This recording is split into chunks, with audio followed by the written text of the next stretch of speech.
चाहें, बहुत साथियों ने हाथ उठाया, बात करना चाहते, हम यहीं रहते हैं, हमें कोई जल्दी नहीं है। अगर आप चाहें तो किसी बात कर लीजिए, हम लोग 3-4 घंटे भी बैठ सकते हैं। जो लोग, अरे रखिए इस बात कर लेंगे, बैठे बैठे।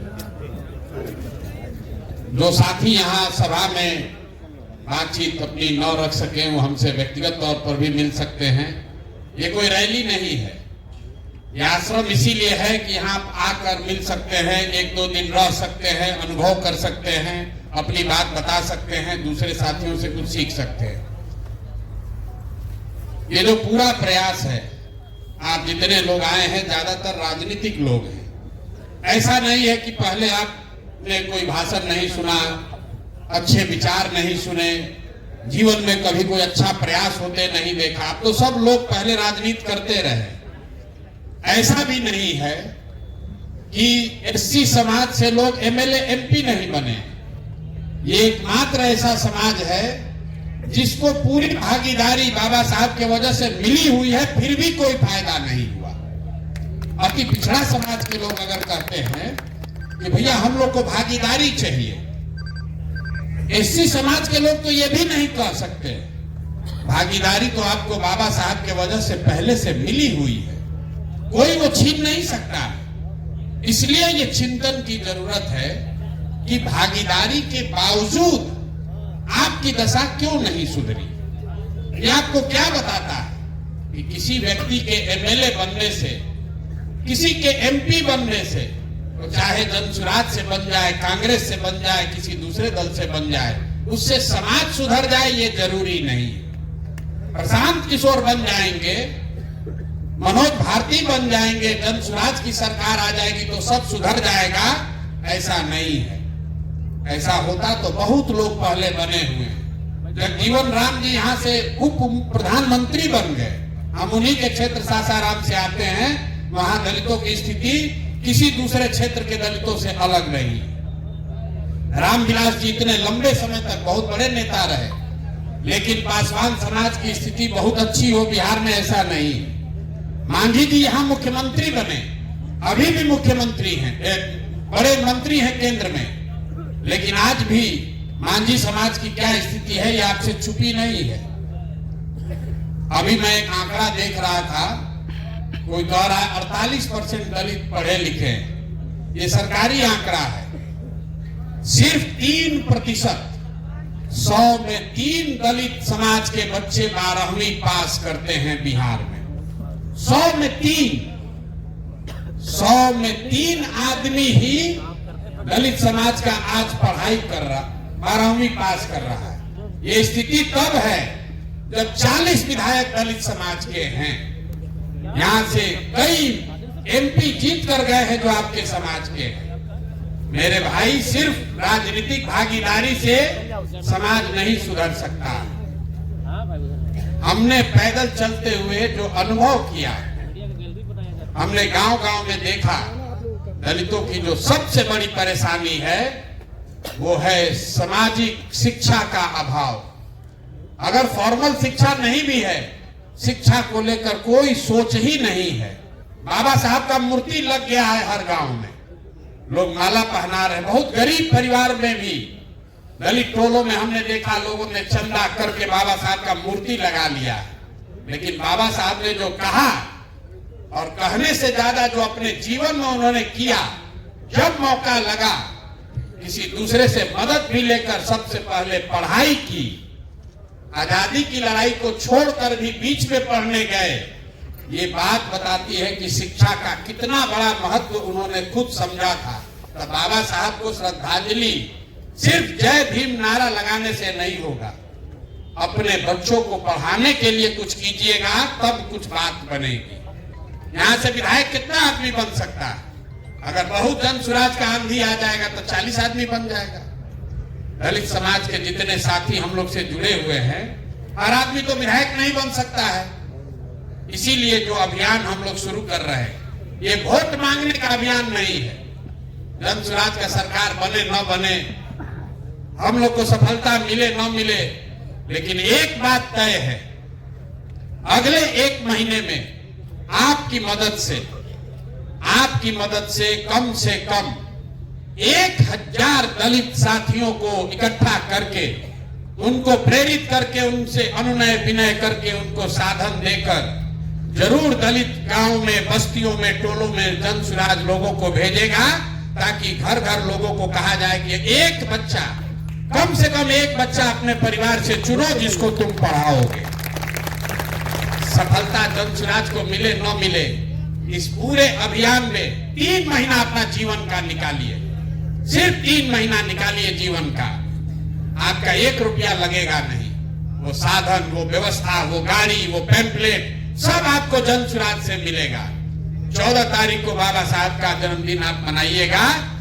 3 महीना फरवरी, मार्च और 14 अप्रैल तक, मतलब कुल मिलाकर 100 दिन भी नहीं है। 100 दिन अपने समाज के लिए निकालिए। वो गाड़ियों से टोलों में जाइए और घरों में लोगों को संकल्प दिलवाइए कि एक बच्चा, कम से कम एक बच्चा जरूर पढ़ाएंगे। ये जागरूकता पैदा कीजिए। जन सुराज का जो होगा सो होगा। इस अभियान से अगर 10,000 बच्चे भी स्कूल चले गए तो आपकी मेहनत और ये पूरी साधना, पूरा प्रयास, उसको सफल मान लिया जाए। 10,000 बच्चों का जीवन सुधारिए, ये संकल्प के लिए यहाँ जुटे। वोट नहीं मांगना है। इस पूरे अभियान में आपको वोट नहीं मांगना है। सिर्फ और सिर्फ जाकर दलित बस्तियों में ये बात बतानी है कि एक बच्चा भी पढ़ाओ। हम ब्राह्मण समाज से आते हैं। हमारे दादाजी भूमिहीन थे, बैलगाड़ी चलाते थे। मैं सभाओं में कहता हूं, इतने गरीब थे कि हमारे बाबा 3 लोग थे, 2 आदमी शादी नहीं किया कि खिलाएंगे कैसे। हमारे पिताजी 7-8 भाई बहन लोग थे। किसी को पढ़ाने का साधन नहीं था। सब लोग मजदूरी करके एक हमारे बाबूजी को पढ़ाया। हमारे बाबूजी डॉक्टर बन गए। हमारे पिताजी ने हमको पढ़ाया है, तब न हम इतना खड़ा होकर भाषण कर रहे हैं। ये पढ़ाई की ताकत है। ये पढ़ाई की ताकत है। आप चाहे ब्राह्मण हैं, कुशवाहा हैं, यादव हैं, दलित हैं, पढ़ोगे नहीं तो आगे निकल नहीं सकते हो। यही उपाय है। इसलिए पहला प्रयास, पहले लोगों को पढ़ाने के लिए जागरूक करना है। ये आपको लगता है कि सब लोग पढ़ाना चाहता है, स्कूल नहीं है, ऐसी बात नहीं है। गरीबी में जो 10 साल पूरा 2-2 जनरेशन से रह गया है, 2-2 पीढ़ियों से जो गरीबी में रह गया है, उसके परिवार वाले को लगता है कि पढ़ा लिखा के भी क्या होगा भैया, उसके बाद वो नौकरी नहीं मिलता है।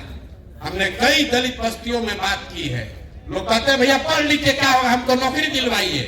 उसको ये समझ नहीं है कि बिना पढ़ लिख कर अगर नौकरी करेगा तो उसका लड़का मजदूरी ही करेगा। बिना पढ़े लिखे आप कलेक्टर नहीं बन सकते। ये बात लोगों को बताने की जरूरत है। और खाली चुनाव की बात मत दिन रात सोचिए। पेरियार से बड़ा कोई दलित चिंतक नहीं हुआ। पेरियार जीवन में कभी चुनाव नहीं लड़े। इसका मतलब ये नहीं है कि उन्होंने समाज के लिए कुछ किया नहीं। राजनीति का मतलब सिर्फ चुनाव लड़ना नहीं है। राजनीति में सिर्फ चुनाव लड़के ताकत नहीं है। हम तो जीवन में एमएलए एमपी नहीं लड़े हैं, तो हमारी ताकत नहीं है। आप समाज के लिए खड़ा होइएगा, समाज के लिए कुछ कीजिएगा। 10, 20, 50, 100 आदमी आपके साथ खड़ा होगा। आपके प्रयास से उसका जीवन सुधरेगा। तभी आप सही मायने में नेता बनिएगा। एमएलए एमपी तो लोग कितना बने और आए और गए, कोई किसी को याद भी नहीं है कि कौन आया कौन गया। पेरियार को कोई भूल नहीं सकता है, कांसी राम जी को कोई भूल नहीं सकता है, क्योंकि इन लोगों ने समाज के लिए कुछ किया है। तो आप छोटे स्तर पर ही सही जो प्रयास जन सुराज कर रहा है, आप अभी यहां से जब जाएंगे आपको कुछ नहीं करना है। अपने साथ 5 ऐसे दलित समाज के साथियों को जोड़िए जो 2 महीना देना चाहता है। आज से 10 दिन के अंदर जिस दिन आप तय कर लेंगे भैया हमारे पास 5 आदमी हम लोग हो गए, आपको जन सुराज अपने खर्चा से गाड़ी आपको मुहैया कराएगा। आप उस गाड़ी से लीजिए और अपने एरिया में, अपने प्रखंड में, समाज में जाकर इस बाबा साहब के संदेश को लेकर जाइए। और हर प्रखंड से, एक प्रखंड में 15 से 20 पंचायत है। हर प्रखंड से 5 ऐसे साथियों को ढूंढिए, 5 ऐसे दलित समाज के युवाओं को ढूंढिए जिसको जन स्वराज प्रशिक्षित कर सके, जिनको हम लोग सिखा सके, जिनमें हम लोग साधन व्यवस्था लगाकर आगे नेतृत्व की क्षमता पैदा कर सके। इसमें बूढ़े लोगों को क्यों नहीं बुलाया जा रहा है? जो बूढ़ा है उसका तो अनुभव है, वो तो राजनीति कर ही रहा।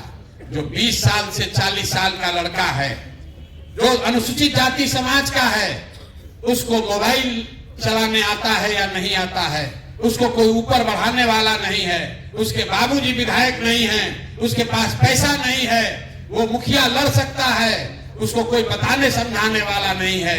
हर पंचायत से 5 ऐसे लड़कों को चुनकर निकालिए और 14 अप्रैल को जब हम लोग बाबा साहब का बर्थडे मनाने के लिए जुटेंगे तो ऐसे 50,000 बच्चों के लिए प्रशिक्षण की व्यवस्था, उनको राजनीति में आगे बढ़ाने की व्यवस्था जन स्वराज ने खर्चे पर करेगा। वो सारे आपके समाज के बच्चे होंगे। इतना काम आप कर सकते हैं कि नहीं कर सकते? हो सकता है कि नहीं हो सकता है? सब लोग सोच के बताइए, हाथ मत उठाइए। हो सकता है ना भाई? और आपको कोई मॉनिटरिंग नहीं करेगा, कोई मॉनिटरिंग नहीं है कि गाड़ी आप लेकर कहां गए। आप गाड़ी ले जाके रिश्तेदार के यहाँ भी घूमिए, कोई दिक्कत नहीं। अपना बेटा बेटी के यहाँ भी घूमिए। लगना चाहिए कि जन स्वराज का एससी समाज का नेता है, इसको जन स्वराज से वो व्यवस्था मिली हुई है। अगल बगल का आदमी देखेगा तो कहेगा कि ये जन स्वराज का एससी समाज का नेता है। जाइए अपने रिश्तेदारों के यहाँ घूमिए, अपना बेटा बेटी के यहाँ रिश्तेदार के यहाँ बता दीजिए कि जन स्वराज से जुड़ गए हैं, अब हम भी झोला लेकर घूमने वाले नहीं हैं। लेकिन अगर महीना में 20 दिन भी आप काम ठीक से कर दिए, 5 दिन आराम कीजिए, 5 दिन गाड़ी से अपने रिश्तेदार के यहाँ घूमिए। हम आपको सामने से कह रहे हैं, लेकिन कम से कम 15-20 दिन जरूर मेहनत कीजिए। 15-20 दिन जरूर मेहनत कीजिए। एक पंचायत में 1 दिन दीजिएगा तो 5 अपने अच्छे एससी समाज के बच्चों को ढूंढ कर निकाल लीजिएगा। 2 महीना समय है। एक प्रखंड में मुश्किल से 15-20 पंचायत है। 30 दिन, 35 दिन, 40 दिन काम कीजिए और आपके पंचायत से, हर पंचायत से 5-5 साथियों को ढूंढ कर निकाल लीजिए। 100 बच्चों का जीवन सुधारने का रास्ता आप बन सकते हैं, जरिया आप बन सकते हैं। इस संकल्प के साथ जाइए। एक आदमी इतना बड़ा मैसेज लेकर घर घर आप नहीं पहुंच पाइएगा।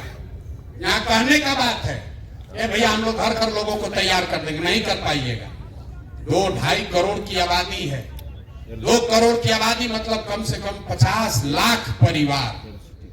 50 लाख परिवार तक 500 आदमी नहीं पहुंच सकते हैं। लेकिन आपके जरिए अगर 50,000 बच्चे तैयार हो गए तो उनके जरिए घर घर पहुंचा जा सकता है। तो जब अप्रैल में 14 अप्रैल को 50,000 अंबेडकर वाहिनी के साथी खड़े होंगे तो जून में सब परिवार में जाकर हम लोग कोशिश करेंगे कि बच्चों को, एक बच्चों को कम से कम ले जाकर स्कूल में एडमिशन कराया जाए। तब ये अभियान पूरा होगा, जिसका दूसरा चरण है। तो पहले चरण में आज आपसे मिल रहे हैं। आपके पास 10 दिन का समय है। 10 दिन में 5 लोगों का अपना टीम बना लीजिए। 5 लोगों का टीम बना लीजिए और एक कोई युवा साथी जोड़िए जो आप काम कीजिएगा उसका वीडियो बनाए और सोशल मीडिया पर डाले। इस चीज को सीखिए, ये बहुत बड़ा हथियार है। प्रशांत किशोर गांव-गांव चले हैं, ये आपको कैसे पता है? आप में से बहुत सारे साथी आपके गांव में हम नहीं गए, आपने उसको सोशल मीडिया पर देखा। तो जो काम आप करते हैं उसको फेसबुक पर डालना सीखिए, तभी वो बात घर घर आपका पहुंचेगा, आपका प्रभाव बढ़ेगा। वरना आप सोचिएगा कि हम लोग तो दलित समाज का भैया नेता हैं, हम लोग को इस फेसबुक से कैसे काम चलेगा। बहुत लोग आकर कहता है, अपने आप को आप पीछे कर रहे हैं। लोग कहता है भैया हम लोग इस समाज का नेता है, वहां तो फेसबुक से क्या होगा, हम लोग तो नीचे उतर के काम करते हैं। आप नीचे उतर के काम कीजिए, लेकिन ये हथियार है, इसको अगर आप नहीं सीखिएगा तो आगे आप चाहे मुखिया का चुनाव लड़िए या पंचायत लड़िए, विधायक लड़िए, आप कहीं ना कहीं दूसरे पर आश्रित रहिएगा। लोग कहेगा ये देखिए दलित समाज का नेता है इसलिए इसको फेसबुक को नहीं समझ में आ रहा। इसलिए जब ये संवाद कीजिए तो एक साथी अपने गाड़ी में जरूर बैठाइए जिसके पास ये फोन है और जो वहां से फेसबुक पर आपका डाले कि आपने 4 बच्चों को क्या सिखाया, लोगों को क्या भाषण दिया। तो भले वहां 5 आदमी रहेगा, आपके फेसबुक पर 50 आदमी देखेगा, वो जानेगा कि आप वो आदमी है जो समाज के सुधार के लिए कोई प्रयास कर रहे हैं। तो काम क्या करना है, यहां से जाने के बाद अपने प्रखंड में 5 आदमी का टीम बनाना है और एक साथी ढूंढना है जिसको मोबाइल का, सोशल मीडिया का समझ है, उसको अपना असिस्टेंट, राजनीतिक असिस्टेंट बना लीजिए।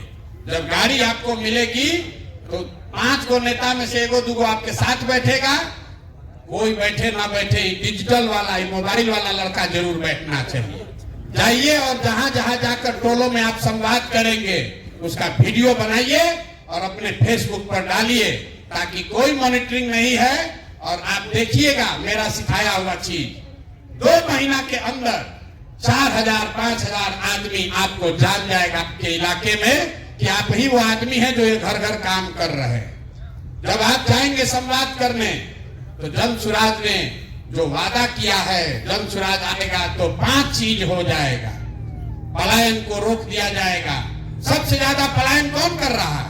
दलित समाज के बच्चे कर रहे हैं। तो हम लोगों ने ये कहा है कि साल भर के अंदर, इसको याद रखिए, साल भर के अंदर मतलब 2026 के छठ के बाद किसी भी परिवार के बच्चे को मजबूरी में पैसे के लिए बिहार से पलायन, बिहार छोड़कर पलायन पर नहीं जाना पड़ेगा। उसको 10-12 हजार का रोजी रोजगार का व्यवस्था बिहार में किया जाएगा। अगर यहाँ पढ़ाई नहीं है तो सबसे ज्यादा कौन प्रभावित है? दलित समाज के बच्चे प्रभावित हैं। इसलिए हम लोगों ने क्या कहा, शिक्षा सुधारेंगे, फ्री में शिक्षा देंगे। तो 50 वर्ष से आप सुन रहे हैं। जन सुराज ये कह रहा है कि जब तक सरकारी स्कूल नहीं सुधरेगा तब तक आप अपने बच्चे को प्राइवेट स्कूल में भेजिए और फीस उसका सरकार भरेगी ताकि आपका बच्चा भी अंग्रेजी स्कूल में पढ़ सके। तीसरी बात हम लोगों ने क्या कही, आपके घरों में जो महिलाएं हैं जिसको ब्याज पर रुपया नहीं मिलता है, किसी के यहाँ पैसे का जरूरत पड़ गया, हम गांव में चले लोग बताता है 5 टका महीना पर, 5 टका महीना पर दलित परिवार में, अति पिछड़ा परिवार में, गरीब परिवार को लोन लेना पड़ता है। तो जन सुराज ने कहा कि 4% के सालाना ब्याज पर साल भर में 100 रुपया में सिर्फ 4 रुपया सूद लगेगा। आप पैसा बैंक से लीजिए लोन और आपका ब्याज सरकार भरेगी, जो पैसा लीजिएगा वो वापस कर दीजिएगा। ये बात जन सुराज ने कही है। 5 बात जो आपके नजरिए से सबसे जरूरी है, शिक्षा, पलायन और पूंजी। लेकिन इसके साथ साथ जब सब साथी हम लोग बैठे तो ये तय हुआ कि नहीं, इसके अलावा जो दलित समाज के अपनी चिंता है उनके लिए जन सुराज क्या करेगा, वो पर्चा भी आपको अभी 10 दिन में मिलेगा जब आप संवाद चालू करेंगे। तो जो पहला वादा किया जा रहा है, मैंने जो आपको आंकड़ा बताया कि सिर्फ 3% दलित समाज के बच्चे 12वीं पास कर रहे हैं। तो ये तय किया गया कि 10वां पास जो भी करेगा, जो भी दलित समाज का बच्चा 10th पास कर जाए, 50% अगर उसको मार्क्स आया है 50 या ज्यादा, उसको कम से कम 2000 रुपया महीना का स्कॉलरशिप मिले ताकि वो आगे का पढ़ाई जब तक चाहे वो कर सके। इस पर आपकी सहमति है कि नहीं है? है सहमति ना भाई? इसको रखा जाए ना, इसको रखा जाए।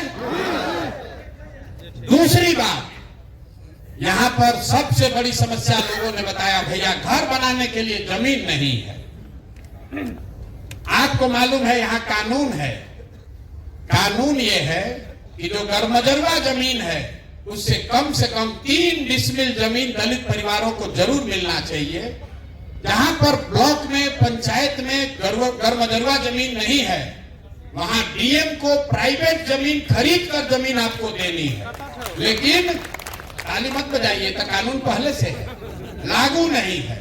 तो जन सुराज में हम लोग ये वादा कर रहे हैं और आप ये मैसेज लेकर जाइएगा कि अगले 3 वर्ष में जब जन सुराज की ये व्यवस्था बनेगी तो 100% जितने 50 लाख दलित परिवार हैं भूमिहीन, जो जमीन के बगैर इंदिरा आवास योजना का लाभ भी नहीं उठा पा रहे हैं, उनको 3 डिसमिल जमीन अभियान चलाकर, चाहे सरकार को खरीद के देना पड़े, हर परिवार को 3 डिसमिल जमीन जरूर दे दिया जाएगा। ये दूसरे बात होना चाहिए कि आप सहमत हैं कि कोई चेंज होना चाहिए? घर बनाने के लिए 3 डिसमिल जमीन मिलने की बात होनी चाहिए कि नहीं? 5 का है, 3 का है, sir 3 decimal. Sir 1 minute sir, सरकार का जो योजना था उसको अभियान बसेरा कहा गया था, तो 3 डिसमिल हुआ 14 धूरा, 5 डिसमिल होता है मकान में सहन मकान और बारी, इसलिए 5 डिसमिल। अच्छा, अभी हम लोग 3 की बात किए हैं, ये भाई उठा रहे 5 की बात, इसको देखना पड़ेगा, हम अभी वादा नहीं कर रहे हम लोग। तीसरी बात जो कही गई कि जो हम लोग गांव में देखे, ये मेरा अनुभव है, कुछ लोग उससे सहमत हैं, कुछ लोग नहीं सहमत हैं, आपकी राय जानना चाहते हैं। हमने देखा कि बिहार में बहुत बड़ी संख्या में जो लोग खेती, अपना खेत बटाई पर देते हैं, वो दलित समाज के लोग वो बटाई पर जमीन नहीं ले पा रहे। उसकी 2 वजह दिखी। एक तो दलित समाज के पास, कई साथियों के पास पैसा ही नहीं है कि खेत बटाई पर भी ले सके, और दूसरा ये दिखा कि कई जगहों पर लोग दलित समाज के साथियों को इसलिए जमीन नहीं देते हैं कि डरता है कि अगर दलित समाज के लोगों को जमीन पट्टा पर देंगे, बटाई पर देंगे तो कब्जा कर लेगा। चूंकि पहले यहाँ जमीन को लेकर संघर्ष चला है, तो इसलिए जन सुराज ये सुझाव के तौर पर रख रहा है, आप लोग इस पर अपना मत दीजिए कि अगर जन सुराज की व्यवस्था बनेगी तो सरकारी जमीन जो है उसको सरकार पट्टे पर दलित समाज के साथियों को प्रायोरिटी पर दे, ताकि आप भी खेती कर सके और आपको मजदूरी न करना पड़े। दलित समाज में एक बहुत बड़े वर्ग को किसानी से जोड़ा जाए, इसलिए ये हम लोग वादा करना चाहते हैं। चौथी बात जो कही गई कि दलित समाज के जो साथी हैं, जो कॉन्ट्रैक्टर बनना चाहते हैं, कुछ छोटा मोटा बिजनेस करना चाहते हैं, उनको पूंजी कर्जा नहीं मिलता है, तो एक विशेष अभियान चलाकर दलित समाज के युवाओं को ट्रेनिंग, प्रशिक्षण और उनको ऋण की व्यवस्था सरकारी गारंटी पर किया जाए, ताकि आपको बैंक में जमीन न रखना पड़े। आपके पास है ही नहीं तो आप गारंटी दे नहीं पाते, आपको लोन मिलता नहीं है, तो सरकार अपने गारंटी पर दलित समाज के प्रशिक्षित युवाओं को लोन मुहैया कराए। ये चौथी बात कहना चाहते हैं। और 5वीं बात जो राजनीतिक है, जितनी आपकी संख्या है, आपको रिजर्वेशन आरक्षित सीट पर मिला हुआ है।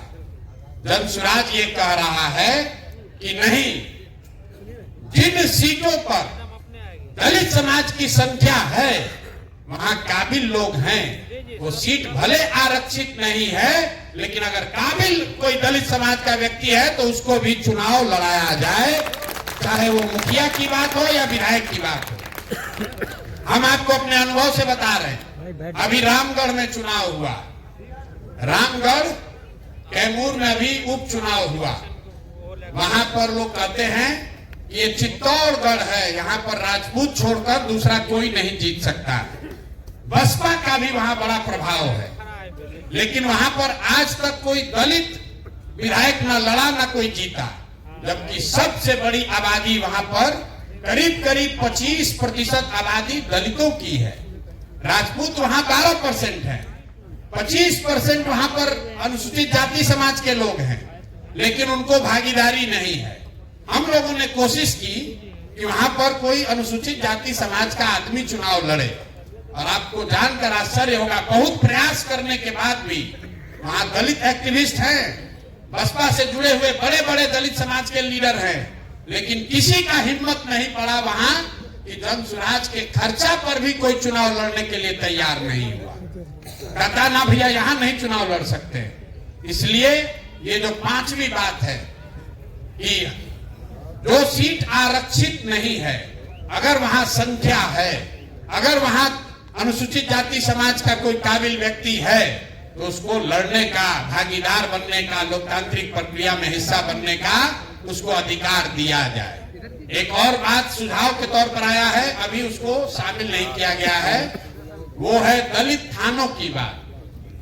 कुछ साथियों ने कहा कि ये भैया अनुमंडल के स्तर पर अनुसूचित जाति समाज के लिए विशेष थाने बनाए जाने चाहिए। ये आप समझते हैं कि बहुत जरूरी है कि इसके बगैर भी काम चल सकता है? अरे भैया जरूरी तो सब चीज है, 5-6 को चीज करना है, इसको शामिल करोगे तो एगो चीज हट जाएगा। मतलब अनुसूचित जाति समाज के लिए हर प्रखंड में या अनुमंडल में थाना हो, ये कितना जरूरी है? जरूरी नहीं है सब जगह है भैया। आप फिर देख लीजिए, 5 ही चीज रख सकते हैं, तो 5 हमने आपको बता दिया। अगर थाना शामिल कीजिएगा तो कुछ एक चीज हटाना पड़ेगा, तो इसको हटा दिया जाए। हैं? पहले जो 5 बोले हैं ठीक है ना, उस पर सबकी सहमति है, उसी 5 को बना लिया जाए। एक चीज इसमें है कि जो पहला है स्कॉलरशिप, उसी 10वीं से ज्यादा जो पढ़ गया उसको कम से कम 2-2.5 हजार रुपया का सहायता, और साथ में ही जो दलित छात्रावास हैं उसका फिर से पुनर्निर्माण, पुनरुद्धार किया जाए, ताकि वहां पुस्तकालय और रहने की व्यवस्था, पढ़ने की व्यवस्था, वो पहला ही प्रॉमिस में उसको जोड़ा जा रहा है। तो ये 5 मांग के साथ हम लोग को अनुसूचित जाति समाज के पास जाना है, और ये जन सुराज का कमिटमेंट है जो पूरे समाज को कर रहे हैं। उसके अलावा जो अनुसूचित जाति के लिए ये 5 मांग रखी जा रही है, अगर आप सब सहमत हैं तो अगले 10 दिन में इसको हम लोग आधिकारिक तौर पर जन सुराज के एजेंडा में, जन सुराज के घोषणा पत्र में, कोर कमेटी में रखकर पारित करेंगे। अगर आप लोग सब सहमत हैं तो एक बार हाथ उठाकर सहमति दे दीजिए। ये 5 मुद्दा शामिल कर लिया जाए ना भाई। तो अब इतने लोग ये समझते हैं कि अगले 10 दिन में 5 साथियों को, जो राजनीतिक सामाजिक समझ रखने वाले लोग हैं, कितने लोग समझ रहे हैं कि आप अपनी टीम बना लीजिएगा? आधा लोग हाथ उठाया, आधा नहीं उठाया। जो आपको कल से फोन जाना शुरू होगा, ये हो जाएगा ना। और जो जो टीम बनाएंगे उसको भूलना नहीं है। एक आदमी युवा साथी जो डिजिटल का समझ रखता है, जो काम आप कीजिए उसको बताना भी जरूरी है। जो काम कीजिएगा वो लोगों को दिखना चाहिए। तो ये काम पूरा कर लीजिए। 1 मिनट, हाँ बोलिए। हमारा कहना है कि एक डिजिटल मोबाइल आप अपने तरफ से अच्छा क्वालिटी का दे देंगे। आप पहले एक आदमी चुनिए, हम 50,000 को दे देंगे। 50,000 डिजिटल वाहिनी, जितने आप अम्बेडकर वाहिनी चुन के लाए, आपने सुना नहीं? जितने 50,000 बच्चे आप चुन कर लाएंगे जो अम्बेडकर वाहिनी बनेंगे, उनको मोबाइल, उनको उनका रिचार्ज, उनको आगे का प्रशिक्षण, वो सब काम जन सुराज के खर्चे पर किया जाए। पहले आप आदमी को खोजो यार, पहले आदमी को ना, मोबाइल लेने वाला नहीं, मोबाइल लेने वाला नहीं, जो उसको लेकर समाज के लिए कुछ करे उसके लिए। इसीलिए पहले आपको गाड़ी नहीं दे रहे, आप 10 दिन में काम करके दिखाइए, गाड़ी आपको मिल जाएगी। उस गाड़ी से आप राजनीति कीजिए, अपनी पहचान बनाइए, अपने समाज के लोगों का भला कीजिए। जन सुराज जीते चाहे हारे, 2 महीना मेहनत करोगे, कम से कम अपने प्रखंड में सबसे सशक्त चेहरा आप बन जाओगे। ये काम हर हालत में करना है। आपका इस्तेमाल बहुत लोगों ने किया है। लोग कहता है भैया हम लोग का इस्तेमाल बहुत लोग करता है। अरे कम से कम अब आपके पास अवसर आया है, आप जन सुराज का इस्तेमाल करके 2 कदम आगे बढ़ जाइए। इतना तो होना चाहिए ना भाई। बहुत लोग कह रहा है प्रशांत किशोर पागल हो गया है, इसका पैसा लोग लूट लेगा। हमको भरोसा है कि जिस समाज में लोगों ने सिर्फ दिया है, कुछ लिया नहीं है, उसमें हम ये ताकत लगा रहे हैं। आप पर हमको भरोसा है, आप कोई धोखा नहीं करेगा, कोई धोखा नहीं करेगा। हमको मालूम है कोई धोखा नहीं करेगा। कोई धोखा नहीं करेगा। हमको ये मालूम है, ये सुविधा सवर्णों को नहीं दी जा रही, ये सुविधा ओबीसी वर्ग को नहीं दिया जा रहा। सिर्फ 3 समाज के लोग, महिलाएं, अनुसूचित जाति, मुसलमान और अति पिछड़ा समाज के लोगों में नीचे से नेतृत्व खड़ा हो, इसके लिए जन सुराज ये व्यवस्था बना रहा है। तो आप, और उसमें भी हमेशा की तरह सबसे पहली शुरुआत आपके द्वारा की जा रही है। सबसे पहला बैठक आपका महिलाओं का हुआ और अब आपका हो रहा है। 10 दिन के अंदर आज तक आपने राजनीति किया, अपना घर का आटा गीला किए, अपना रुपया लगाए, अपना पसीना बहाए, और फिर नेताजी के पीछे पीछे घूमे, कुछ नहीं हासिल हुआ। अब जन सुराज ये कह रहा है कि जन सुराज का साधन लीजिए, अपनी ताकत लगाइए, जन सुराज का कुछ हो या ना, कम से कम अपनी पहचान बनाइए, अपने समाज के लोगों के लिए कुछ अच्छा कर लीजिए। इतना काम तो कर लीजिएगा ना भाई, कर लीजिएगा ना। तो 14 तारीख को बाबा साहब का जब जन्मदिन मनेगा तो 50,000 अंबेडकर वाहिनी बिहार से होंगे कि नहीं होंगे? होंगे ना। आप पर भरोसा करके कह दें, प्रेस में कह दिया जाए ना। और एक अंतिम बात, अधिक हो जाएगा, अंतिम बात, ये गांधी और बाबा साहब की जो बात, जब हम पैदल चलना शुरू किए तो बहुत लोगों ने कहा तो गांधी जी का फोटो लगाए हैं भैया, इसमें बाबा साहब का भी फोटो होना चाहिए। और जितने लोग यहाँ बैठे हैं, लोगों से घंटों घंटा हमारी बहस हुई है। इसलिए नहीं कि हमको बाबा साहब का फोटो लगाना नहीं था, हम ये चाहते हैं कि आप इस चीज को समझिए कि ये क्यों दोनों फोटो साथ में है। सिर्फ फोटो साथ में नहीं है, ये देश में पहला ऐसा राजनीतिक प्रयास है जिसमें गांधी के विचारधारा को मानने वाले और अंबेडकर के विचारधारा के मानने वाले लोग साथ में आ रहे हैं, ताकि गोडसे की विचारधारा को हराया जा सके। तो एक ही सूत्र आप समझिए, बाबा साहब ने क्या कहा, गांधी जी ने क्या कहा। हमने लोगों को यही पूछा कि आप ये बताओ कि अगर आज बाबा साहब होते और आज गांधी जी भी होते और भाजपा की सरकार होती, तो बाबा साहब भाजपा की सरकार से समझौता करते कि गांधी के साथ चलते? गांधी के साथ चलेंगे बाबा साहब की गोडसे के साथ चलेंगे? गांधी के साथ। और गांधी जी किसके साथ चलेंगे, बाबा साहब के साथ चलेंगे कि गोडसे के साथ चलेंगे? तो भाई, आप अपने समाज का एक्टिविस्ट बनकर रह सकते हैं, अम्बेडकराइट है, आप अम्बेडकराइट बनकर रह सकते हैं। लेकिन अगर चुनावी सफलता चाहिए तो कोई एक वर्ग अकेले चुनाव नहीं जीत सकता है। किसी न किसी के साथ आपको सामाजिक राजनीतिक गठजोड़ बनाना पड़ेगा। तो अगर बाबा साहब के मानने वाले लोगों को किसी के साथ समझौता करना है, किसी के साथ गठजोड़ बनाना है, तो मुझे ऐसा लगता है कि गोडसे और गांधी के बीच में बाबा साहब के मानने वाले लोग गांधी को ही चुनेंगे। इसलिए बिहार से ये नूतन नया प्रयोग शुरू किया जा रहा है। सिर्फ फोटो साथ में नहीं है, इन दोनों विचारधारा के लोग जिस दिन साथ में आ गए, आप यकीन जानिए सत्ता आपके हाथ में आनी ही आनी है, कोई रोक नहीं सकता है। आप सब आए, आपने बात सुनी, कुछ बात समझ में आया होगा, कुछ बात धीरे धीरे अभी और समझ में आएगा।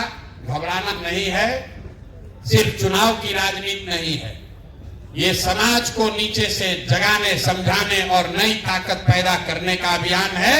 इसमें जुड़े हैं, आपसे हम कुछ सीखेंगे, हमसे आप कुछ सीखिएगा। दोनों सब मिलकर एक बेहतर व्यवस्था बनाएं, जहां आपके हमारे बच्चों को गरीबी, भूखमरी का शिकार ना होना पड़े।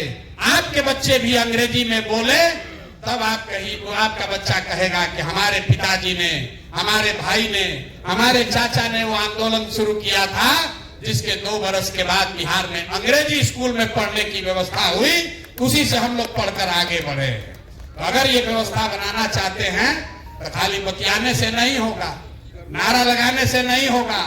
2-4 महीने अपने जीवन का निकाल कर समाज के लिए दीजिए। अगर समाज के लिए देंगे तो अच्छा ही होगा, और अगर आप समाज के लिए अच्छा करोगे तो ऊपर वाला है वो आपके लिए अच्छा ही करेगा। इसी के साथ मैं अपनी बात खत्म कर रहा हूं। जिन साथियों को कोई प्रश्न है, व्यक्तिगत तौर पर मिलना है, हम यही बैठे हुए हैं, धक्कम धुक्की करने की जरूरत नहीं है। सेल्फी खिंचाने से ना बिहार सुधरेगा ना आपका समाज सुधरेगा। सेल्फी खिंचाने से कुछ नहीं होगा। विचार को आत्मसात करना पड़ेगा, परिश्रम करनी पड़ेगी, तपस्या करनी पड़ेगी, साधन व्यवस्था अपने आप मिलेगा। आपके लोटा, वो हम लोग कहते हैं ना कि समंदर में पानी बहुत है, लेकिन आप उतना ही पानी उठा पाइएगा कि आपका लोटा कितना बड़ा है। अपनी पात्रता को बेहतर कीजिए, समाज के लिए बेहतर कीजिए। इसी आह्वान के साथ आपका सबका फिर से हृदय से धन्यवाद कर रहे हैं। बहुत बहुत शुक्रिया।